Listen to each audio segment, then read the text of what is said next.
El problema que tiene los políticos en general, los políticos de izquierdas en particular y los políticos de Podemos muy en particular, es que creen que están por encima de la ley. Ellos parten de una base, nos han votado, por tanto nosotros encarnamos al pueblo. Bueno, te han votado 4, pero independientemente, nosotros somos los representantes del pueblo y nadie está por encima del pueblo. Es decir, ellos tienen esa idea de que si a ti te ha votado, si tú encarnas la voluntad popular, no te tiene que constreñir la ley.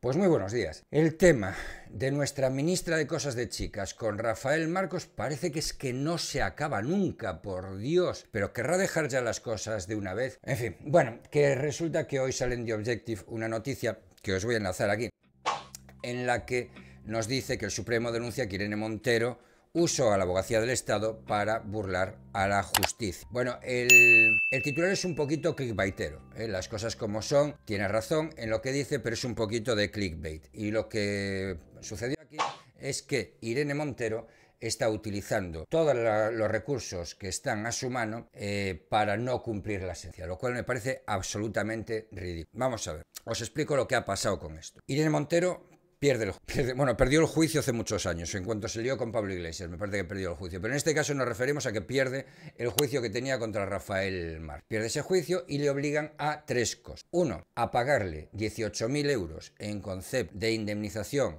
por las cosas que dijo de él. 2, a eliminar el tuit injurioso que había puesto la red social antes denominada Twitter, ahora X. 3, publicar encabezamiento y fallo de la sentencia, tanto en la red X, antes Twitter, como en un diario de tirada nacional. No lo hizo. Cuando tú tienes una sentencia y esa sentencia es firme, tienes 20 días hábiles para el cumplimiento voluntario de esa sentencia. No lo hizo. Con lo cual, Guadalupe, bueno, la representación de Rafa Marcos, lo que hizo fue meter una demanda de ejecución de sentencia. En esa demanda de ejecución de sentencia, tú solicitas que se cumpla y además esa demanda de ejecución también lleva costas, con lo cual fijas los 18.000 que te debe, que tiene que ingresar en concepto de principal, más pones un tercio más que se fija prudencialmente en concepto de intereses de demora y costas judiciales de la ejecución. Por eso le pidieron en la demanda de ejecución 18.000 de principal y 5.400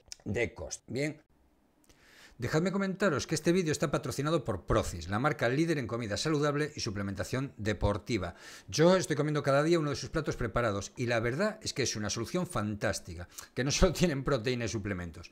Sus platos, oye, 7 minutos en microondas y adelante. Están muy buenos, tienen unos precios muy bajos y si utilizas el código LEURO tienes un 10% de descuento en toda la web. Así que ya sabes, te dejo el enlace en la descripción, código LEURO y aprovecha las ofertas de la página web de Procis. Bueno, pues Irene Montero se revolvió. Claro, es que como la defiende la abogacía del Estado, a ella le sale gratis, pues primero, metió un recurso de amparo ante el Tribunal Constitucional. Después, metió un recurso de reposición contra la ejecución de la sentencia en el Tribunal Supremo, que no tenía ningún sentido porque todavía el Tribunal Supremo no se había pronunciado sobre la ejecución de la sentencia. O sea, recurrió algo que no existía. Si no existe, o sea, allá le llegó el traslado previo de la otra parte, del demandante Rafael Marcos, de que instaba la ejecución de sentencia y metió un recurso de reposición antes de que resolviera el Tribunal Supremo. No tiene ningún sentido. Y tercero, solicitó la suspensión de la ejecución en tanto no se pronunciase el Tribunal Constitucional. Y se la solicitó al Supremo. Mal, porque quien tiene que instar la suspensión es el Constitucional, no el Supremo. Por lo tanto, no tiene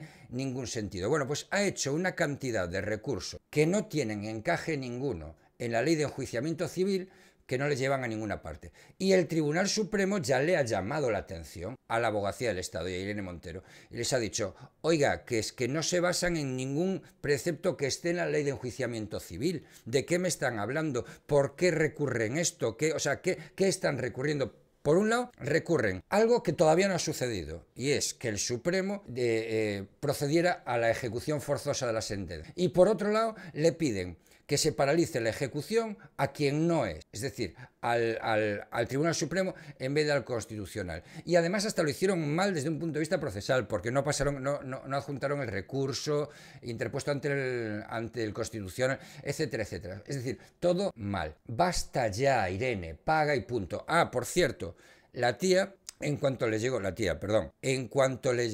la orden de ejecución, o sea, la demanda de ejecución, consignó en el juzgado los 18.000 euros de principal, pero no consignó la cantidad que se ha fijado prudencialmente para intereses y costas. Es decir, todavía no ha consignado esos 5.400 euros. Es el problema que tienen los políticos en general, los políticos de izquierdas en particular y los políticos de Podemos muy en particular, es que creen que están por encima de la ley. Ellos parten de una base. Nos han votado, por tanto nosotros encarnamos al pueblo. Bueno, te han votado 4, pero independientemente, nosotros somos los representantes del pueblo y nadie está por encima del pueblo. Es decir, ellos tienen esa idea de que si a ti te ha votado si tú encarnas la voluntad popular, no te tiene que constreñir la ley. Es decir, tú te conviertes como en un monarca absoluto, como que ¿quiénes son los tribunales para obligarme a mí, que he sido elegido por el pueblo, a hacer o a no hacer cosas? Pues evidentemente la separación de poderes existe para eso.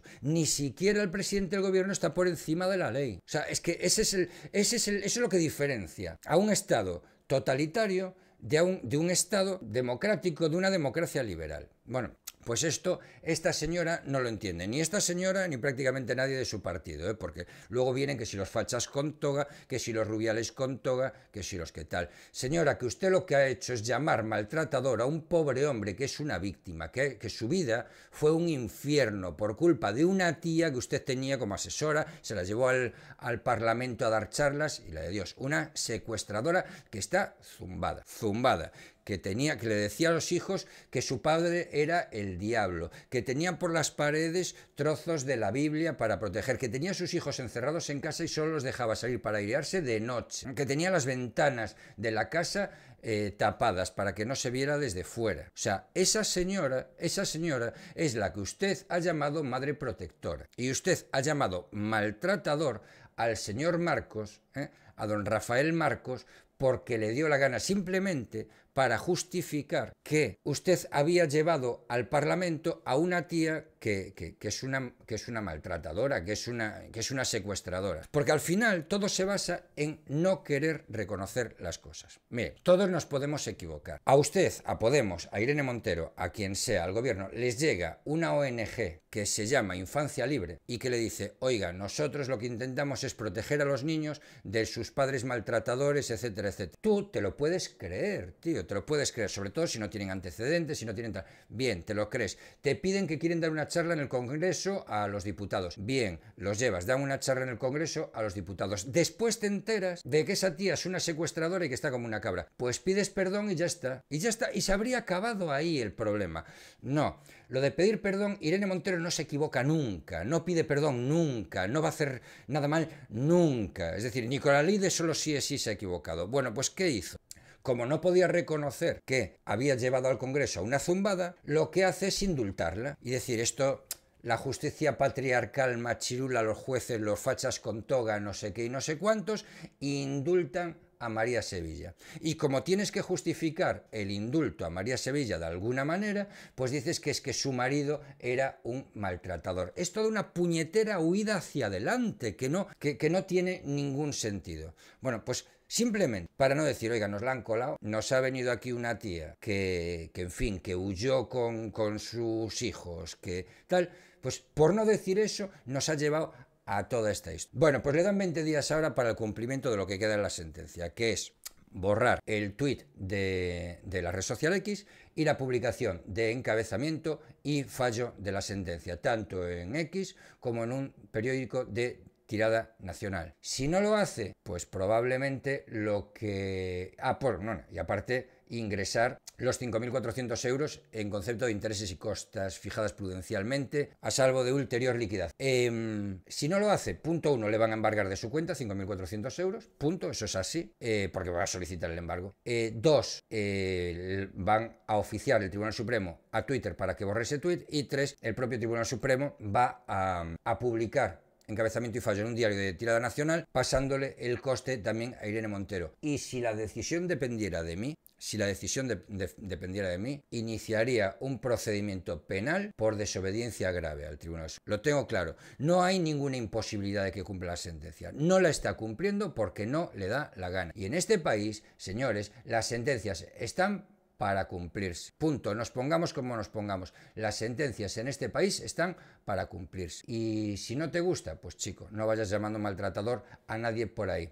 En fin, como siempre os digo, darle like al vídeo si os ha gustado, compartir y suscribiros al canal, activar las notificaciones para no perderos ninguno de estos vídeos, y si ya nos queréis ayudar un poquito más, os podéis hacer miembros del canal, que tenéis un contenido muy jugoso en la parte de miembros. Tanto vídeos jurídicos en los que explicamos en profundidad juicios en los que he formado parte, como los directos que hacemos todas las semanas con Cristina Seguí y Fran Cuesta, que nos lo pasamos genial, y ahí tenéis acceso a todo ese material. Además es muy poquito dinero y a nosotros nos ayudáis mucho porque nos dais esa motivación para seguir adelante. Recordad, mañana a las 7 de la tarde, entrevistón que te mueres. Tenemos aquí a don David Summers, al cantante, bajista y compositor de Los Hombres G. Creo que es una de las entrevistas que más ganas tenía de hacer en mi vida. Así que eso, mañana a las 7, tanto en YouTube como en Twitch, tenemos esa entrevista. Así que muchísimas gracias y hasta mañana.